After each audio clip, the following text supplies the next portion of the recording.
दोस्तों आज के वीडियो में हम लिगेंड के बारे में पढ़ेंगे। लिगेंड क्या होता है।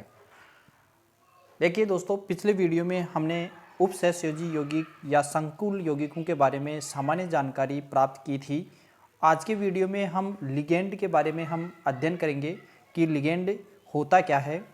दोस्तों लिगेंड क्या होता है, जो केंद्रीय धातु परमाणु है उससे बंधित जितने भी परमाणु या परमाणु का समूह होता है, जो उस धातु परमाणु के रिक्त कक्षकों को यानी जो रिक्त कक्षक होते हैं उनको इलेक्ट्रॉन देते हैं, उन्हें हम लिगेंड कहते हैं। जो लिगेंड होते हैं वो इलेक्ट्रॉन दाता होते हैं। जो धातु परमाणु होता है उस धातु परमाणु में जो डी कक्षक खाली होते हैं उनको इलेक्ट्रॉन देता है, उन्हें हम लिगेंड कहते हैं। तो हम इसको इस प्रकार परिभाषित कर सकते हैं, केंद्रीय धातु परमाणु से बंधित परमाणु या परमाणु के समूह जो धातु परमाणु के रिक्त डी कक्षकों को इलेक्ट्रॉन युग्म दान करते हैं उन्हें लिगेंड कहते हैं। देखिए दोस्तों, अधिकांश जो लिगेंड होते हैं वो उदासीन होते हैं या ऋणात्मक होते हैं, लेकिन कुछ लिगेंड धनायन भी होते हैं। तो जो लिगेंड होते हैं वो उदासीन, ऋणात्मक और धनायन होते हैं। धनायन लिगेंडों की संख्या बहुत ही कम होती है। अब जो लिगेंड होते हैं उन लिगेंडों का जो वर्गीकरण है वो अलग अलग तरीके से किया जा सकता है। एक तो दाता परमाणु के आधार पर, एक आवेश के आधार पर और एक आकर्षण के आधार पर। अगर हम दाता परमाणु के आधार पर लिगेंडों को विभाजित करें तो 4 भागों में इसको विभाजित कर सकते हैं। एक दंतुक, द्विदंतुक, त्रिदंतुक और बहुदंतुक। मतलब दाता परमाणु में जिसमें एक ही दाता परमाणु हो उसको एक दंतुक लिगेंड कहते हैं, और जिसमें 2 दाता परमाणु हो उसको द्विदंतुक लिगेंड कहते हैं, और जिसमें 3 दाता परमाणु हो उसको त्रिदंतुक लिगेंड कहते हैं, और जिसमें 3 से ज़्यादा जो दाता परमाणु होते हैं उनको बहुदंतुक लिगेंड कहा जाता है। इसी प्रकार अगर हम आवेशों के आधार पर लिगेंडों का वर्गीकरण करें तो इसको 3 भागों में हम विभाजित कर सकते हैं, ऋणात्मक, धनात्मक और उदासीन। तो आवेश के आधार पर लिगेंड 3 प्रकार के होते हैं। अब आकर्षण के आधार पर जो लिगेंड होते हैं उनको 3 भागों में हम विभाजित कर सकते हैं। एक तो सिग्मा दाता, दूसरा पाई दाता और तीसरा है पाई ग्राही एक दंतुक लिगेंड। देखिए, एक दंतुक लिगेंड में उदासीन, ऋणात्मक और धनात्मक इनको वर्गीकृत करके पढ़ लेते हैं। देखिए, पहले हम धनात्मक लिगेंड देखते हैं।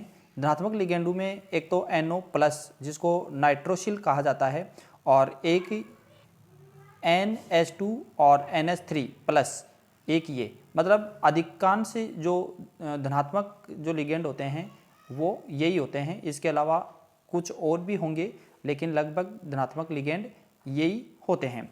अब उदासीन लिगेंड के अंदर देखिए, एक तो जल है जिसको एक्वा लिखा जाता है, NH3 जिसको एमिन कहा जाता है, जिसमें केवल नाइट्रोजन है वो दाता परमाणु है और इसमें ऑक्सीजन दाता परमाणु है। इसी प्रकार फास्फीन जिसमें फास्फोरस है वो एक ही दाता परमाणु है।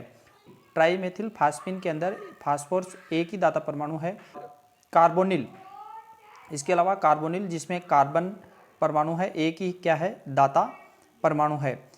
इसी प्रकार थायोकार्बोनिल, इसमें भी कार्बन एक दाता परमाणु है, और मेथिलेमिन है, इसमें केवल नाइट्रोजन एक ही दाता परमाणु है। इसके अलावा जो साइनाइड है, मेथिल साइनाइड है, एक ही दाता परमाणु है। ऋणात्मक लिगेंड है, ऋणात्मक जो X- है जिसको हेलो कहा जाता है, जिसमें जो हेलोजन है वो सारे आते हैं। जैसे क्लोरीन होगा तो क्लोरो, ब्रोमीन होगा तो ब्रोमो। इस प्रकार इसका जो लिगेंड का है वो नाम लिखते हैं, जो हम आगे पढ़ेंगे। H- जिसको हाइड्रेडो कहा जाता है, NH2 एमिडो कहा जाता है, NH2- नाइट्रेडो कहा जाता है, NH-3 एमिडो कहा जाता है, NH3- एजिडो कहा जाता है, OH- हाइड्रोडो कहा जाता है। इसी प्रकार O-2, O2-2, O2-, इस प्रकार ये सारे के सारे ऋणात्मक लिगेंड हैं वो हैं, और ये सारे के सारे एक दंतुक लिगेंड हैं क्योंकि इसमें एक ही दाता परमाणु होता है। अब इसके बाद में आगे देखो द्विदंतुक लिगेंड कौन से हैं, जिसमें 2 दाता परमाणु हो उसको द्विदंतुक लिगेंड कहा जाता है। इसमें यहाँ पर देखिए, इसके अंदर एथिलीन डाइएमीन के अंदर 2 नाइट्रोजन जो इलेक्ट्रॉन दाता परमाणु हैं। इसी प्रकार जो ऑक्सीलेटो है, ऑक्सीलेटो के अंदर जो ऋणात्मक लिगेंड है और ये द्विदंतुक लिगेंड है जिसमें 2 ऑक्सीजन परमाणु हैं वो दाता हैं। इसी प्रकार ग्लाइसिनोटो देखो, ग्लाइसिनेटे के अंदर भी 2, एक तो ये ऑक्सीजन और एक ये नाइट्रोजन, ये दाता परमाणु हैं। इसी प्रकार जो ये देखिए डाइफेनिल के अंदर भी जो नाइट्रोजन परमाणु हैं 2 हैं और दोनों ही दाता परमाणु हैं। इसी प्रकार एसिटिल एसीटोनेटो में देखो, इसमें भी 2 दाता परमाणु हैं। इसी प्रकार हाइड्रोक्सी क्विनोलिन में देखिए या ऑक्सीम में देखिए, इसमें भी जो नाइट्रोजन है वो दाता परमाणु हैं। इसी प्रकार H2O3-2, CO3-2, SO4-2 ये भी द्विदंतुक लिगेंड हैं जिसमें 2 दाता परमाणु होते हैं। इसी प्रकार देखिए जो त्रिदंतुक लिगेंड हैं जिसमें 3 परमाणु हैं जो इलेक्ट्रॉन दाता हैं। डाइएथिलीन डाइएमीन के अंदर देखिए इसमें 3 जो नाइट्रोजन हैं वो इलेक्ट्रॉन दाता परमाणु हैं, इसलिए इसको त्रिदंतुक लिगेंड कहा जाता है।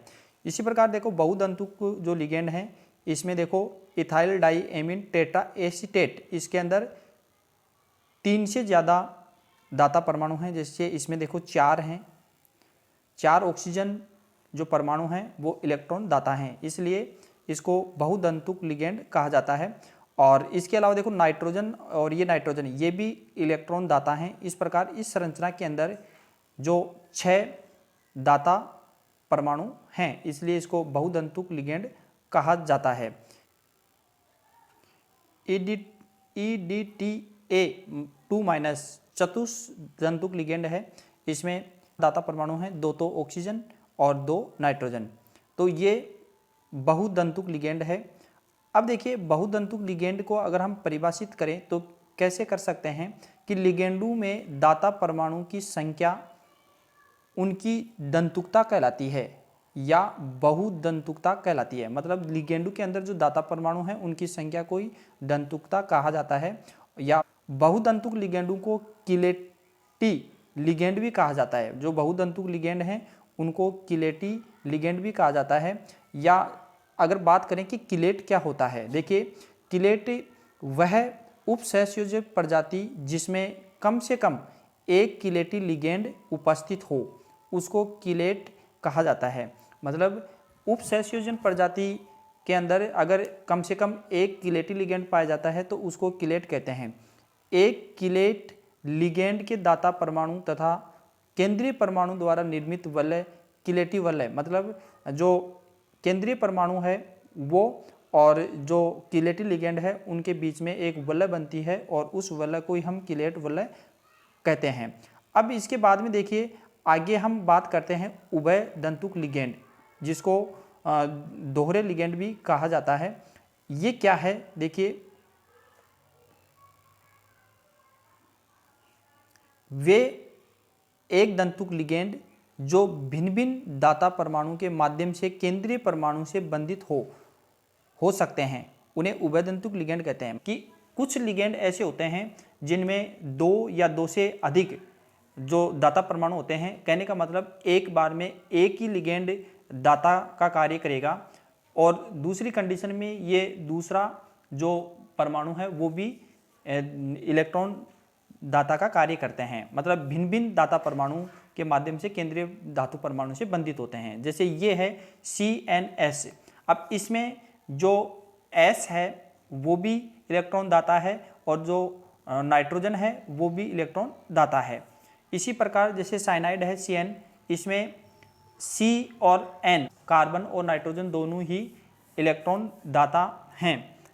अब इसको अगर ये केंद्रीय धातु परमाणु से संयोजित होता है या जुड़ता है तो नाइट्रोजन भी इलेक्ट्रॉन दे सकता है और कार्बन भी इलेक्ट्रॉन दे सकता है। मतलब ये साइनाइड और आइसोसाइनाइड दोनों प्रकार के यौगिकों का निर्माण कर सकता है। इसी प्रकार NO 2 माइनस, इसमें अगर नाइट्रोजन दाता परमाणु होगा तो इसको नाइट्रो कहा जाता है, और अगर ऑक्सीजन दाता का कार्य करेगा तो नाइट्रेटो कहा जाता है।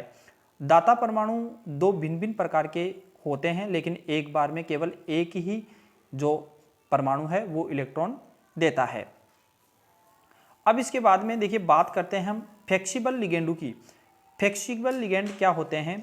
देखिए NO3 माइनस, इसमें डी ब्लॉक के एलिमेंट्स एक दंतुक लिगेंड के साथ करते हैं, और एफ ब्लॉक के तत्व जो होते हैं उनमें द्विदंती लिगेंड होता है। मतलब जो फ्लेक्सिबल लिगेंड वो होते हैं जो डी ब्लॉक के तत्वों के साथ तो एक दंतुक लिगेंड की तरह कार्य करते हैं, और एफ ब्लॉक के जो एलिमेंट्स होते हैं उनके साथ द्विदंतुक लिगेंड की तरह कार्य करते हैं। यहाँ पर देखिए ये एक संकुल यौगिक है, CE ब्रैकेट NO3 ब्रैकेट बंद 6 और ब्रैकेट के बाहर -3। इसमें समन्वय संख्या की बात करें तो 12 है। तो इस प्रकार ये एक NO3 है वो एक फ्लेक्सिबल लिगेंड है। और इसी प्रकार देखिए ये जो CO3-2 SO4-2 SO3-2 ये एफ ब्लॉक के एलिमेंट्स के साथ द्विदंतिक लिगेंड की तरह कार्य करेंगे, और जो डी ब्लॉक का तत्व होगा उसके साथ एक दंतुक लिगेंड की तरह कार्य करते हैं। तो इस प्रकार ये लिगेंड थे। मुझे आशा है लिगेंडों के बारे में आपको समझ में आया होगा। अगले वीडियो के अंदर हम बर्नर का सिद्धांत है उसके बारे में हम पढ़ेंगे। अगला वीडियो काफ़ी महत्वपूर्ण होने वाला है। वर्नर का सिद्धांत काफ़ी बार एग्जामों में पूछा जाता है, तो वो हम अगले वीडियो में पढ़ेंगे। अगर आपने इससे पहले वाला वीडियो नहीं देखा है तो वो वीडियो आप प्लेलिस्ट में जाके आप वो वीडियो देख सकते हैं।